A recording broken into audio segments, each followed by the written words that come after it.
ভোটে জেলা শাসকদের একগুচ্ছ নির্দেশিকা কমিশনের যেসব বুথে অতীতে ছাপ্পার অভিযোগ রয়েছে সেই তালিকা তৈরি, গুলি চালনার অভিযুক্তদেরও তালিকা তৈরির জন্য নির্দেশ, সব ওয়ারেন্ট কার্যকর করার জন্য নির্দেশ কমিশনের তরফ থেকে। এসপি সিপিদের সঙ্গে নিয়ে নিয়মিত পর্যালোচনা বৈঠক, নিয়মিত এই পর্যালোচনা বৈঠকের নির্দেশ নির্বাচন কমিশনের। জানবো, সঙ্গে রয়েছে আমাদের প্রতিনিধি সুতপা সেন। সুতপা, নির্বাচন কমিশন এ প্রসঙ্গে ঠিক কি নির্দেশ দেয়?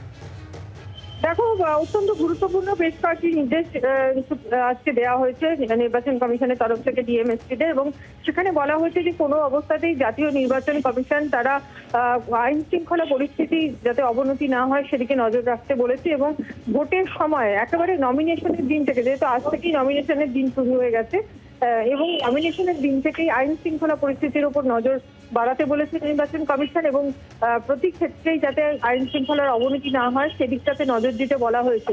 এবং যে সমস্ত ক্ষেত্রে যে ক্ষেত্রে গ্রেপ্তার করা দরকার, অর্থাৎ যাদের বিরুদ্ধে গ্রেপ্তারি পরোয়ানা রয়েছে তাদেরকে অবিলম্বে গ্রেপ্তার করতে হবে এবং সমস্ত ধরনের ব্যবস্থাপনা রাখতে হবে। যেমন আজকে দিনহাটার ঘটনা উল্লেখ করা হয়েছে এই বৈঠক থেকে, এবং সেখানে বলা হয়েছে যে এই ধরনের অপ্রীতিকর ঘটনা কিন্তু এড়িয়ে যেতে হবে, কোনো অবস্থাতেই এগুলো বরদাস্ত করা হবে না।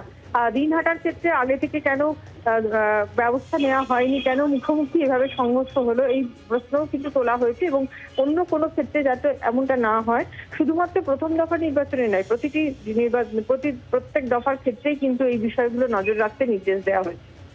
ধন্যবাদ সুতপা।